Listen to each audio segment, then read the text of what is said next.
Olá pessoal, tudo bem com vocês aí? Para quem vocês não me conhecem, meu nome é Carlos Barbieri Neto. Para quem não é inscrito no meu canal, já se inscreve, ative o sininho de notificações para receber mais vídeos que eu faço todos os dias. E também não deixe de deixar o likezinho para me ajudar o canal a crescer. Bom pessoal, vamos seguir a antepenúltima parte desse livro Mente, Campos de Batalhas. Vamos ler no capítulo 13.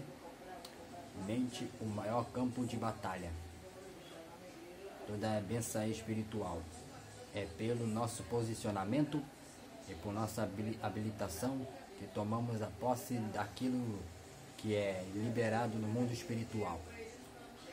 Assim, todas as nossas conquistas na Terra aconteceram antes nas religiões celestiais. Às vezes, somos levados a pensar que o milagre é algo que depende e única exclusivamente de Deus. É óbvio que a minha vitória se processa na dimensão do espírito, mas há uma participação humana nessa história.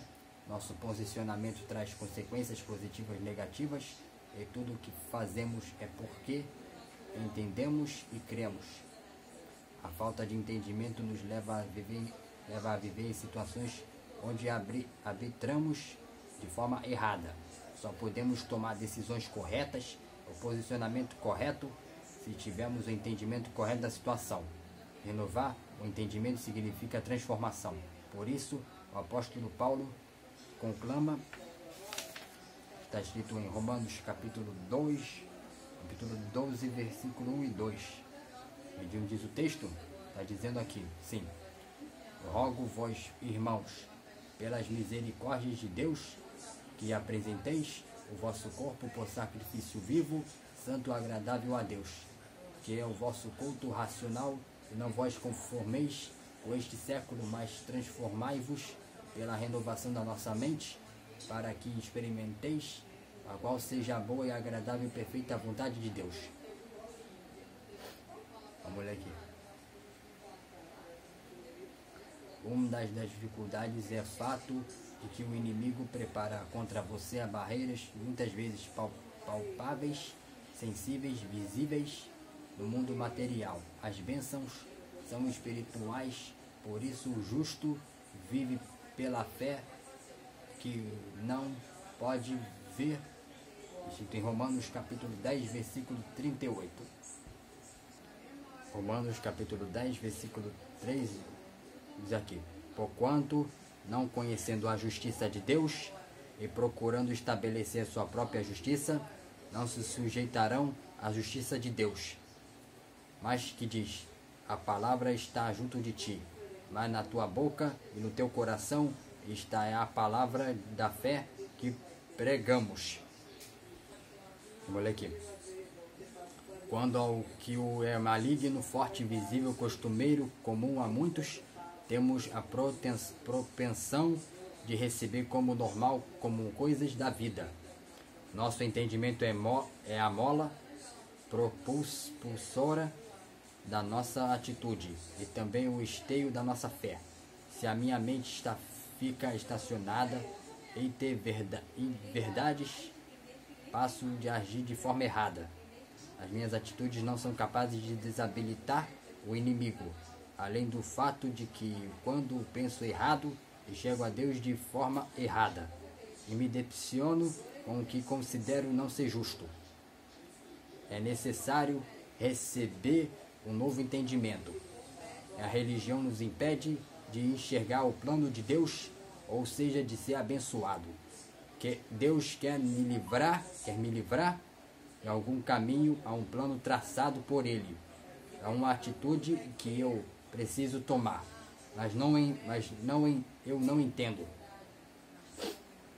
Os discípulos também enfrentarão essas coisas mesmo andando com Jesus. Como eles, eu também preciso renovar minha mente, compreender o que é o plano de Deus que não se encaixa na minha falta de visão. Está escrito em Mateus capítulo 16, versículo 21 até o 23. Vamos ler aqui. Desde aquele momento, Jesus começou a explicar aos seus discípulos que era necessário que fosse ele para Jerusalém e sofresse de muitas coisas nas mãos dos líderes religiosos, dos chefes dos sacerdotes e do mestre da lei, e se fosse morto, ressuscitasse do terceiro dia. Então Pedro, chamando-o à parte, começou a repreendê-lo, dizendo: Nunca, Senhor, isto nunca te acontecerá. Jesus virou-se e disse a Pedro: Para trás de mim, Satanás, você é uma pedra de tropeço para mim. Não penso nas coisas de Deus, mas dos homens. Vamos ler aqui. Pedro não teve entendimento de que Jesus deveria padecer muitas vezes. Perco a bênção, e um habita me rouba, tirando a minha visão do plano de Deus, fazendo que me pensar equivocadamente que, estando no plano de Deus, que Ele nunca permitirá que passemos por dificuldades. Temos dó de que nós mesmos. Lembra-se de José. Os caminhos de Deus são mais altos do que nossos, se não renovarmos a nossa mente e não nos transformarmos em nós, não poderemos vencer os moabitas, nem viver as bênçãos de Deus. Se José rejeitasse o caminho do poço, da traição e da prisão, jamais teria tornado o governador do Egito. Precisamos renovar o nosso entendimento e renovar a nossa mente e quebrar os preconceitos que nos impedem de caminhar com Jesus Cristo a Deus. Em João capítulo 1, versículo 46, diz assim: Filipe encontrou Natanael e disse-lhe: Achamos que ele sobre quem Moisés escreveu na lei e a respeito de quem os profetas também escreverão, Jesus de Nazaré, filho de José. Perguntou a Natanael: Nazaré, pode vir alguma coisa de boa de lá? Disse Filipe: Venha e veja. Veja aqui, por falta de entendimento, Natanael tornou-se uma pessoa preconceituosa a ponto de pensar de ser impossível alguma coisa boa da cidade de Nazaré. Nossa falta de entendimento nos leva a perder a bênção. Note que o preconceito começa com a ignorância. Muitas vezes há um milagre de Deus vindo pelo caminho que eu desprezo. Nunca se esqueça de que Deus escolheu as coisas loucas para confundir as sábias. Está escrito em 1 Coríntios capítulo 1, versículo 27. 1 Coríntios capítulo 1, versículo 27 diz: Mas Deus escolheu que são os loucos para que o mundo, a fim de envergonhar os sábios, que são os fracos para o mundo, a fim de envergonhar os fortes. Vamos lá. Não há soluções chegando dos céus, não podemos agir como tolos, não podemos ser preconceituosos. Pode vir alguma coisa boa de Nazaré. Certamente Natanael ficou surpreso a constatar que a resposta era um sonoro sim, e não só era possível, algo bom de vir pela pequena cidade, como veio de fato. Há um livramento para escapar dos moabitas. Renove seu entendimento e enxergue a bênção de Deus, e renove-se pela palavra para agir segundo o que Deus prometeu e não conforme a sua incredulidade. Está escrito em João capítulo 6, versículo 8 e 9. Diz o texto: Outro discípulo, André, irmão de Simão Pedro, tomou a palavra. Aquele um rapaz com 5 pães de cevada e 2 peixinhos, mas o que é isto para tanta gente? Um discípulo chamado André achou 5 pães e 2 peixinhos, eram suficientes para alimentar um número de grandes pessoas. Ele não perceberá que a fé é algo sobrenatural. Vem de Deus, que ela vem pelo ouvir pela palavra divina e compreendê-la. A Bíblia diz nas estrelinhas do milagre da multiplicação de pães e dos peixes. Ele diz: o Senhor é Deus de multiplicação. Muitos não ouvem nem entenderam que isto é a palavra. Por isso interpretam incorretamente, segundo a sabedoria e não segundo o Espírito, mas na verdade fracos no entendimento, vivem sem fé e não conseguem ver a prosperidade e o milagre de Deus, pois outras vezes não entendem porque não querem entender, pois sua religiosidade os cega e muitas vezes leva à morte. Renove seu entendimento e receba milagre pela fé. Renovar o entendimento e enxergar o livramento. Está escrito em Mateus capítulo 14, versículo 26. 14, versículo 26 e diz: E os discípulos venham caminhar sobre o mar e assustaram-se, dizendo: é um fantasma, e gritarão com medo. Vamos continuar. Numa grande tempestade, na hora da luta, sempre achamos que Deus nos abandonou.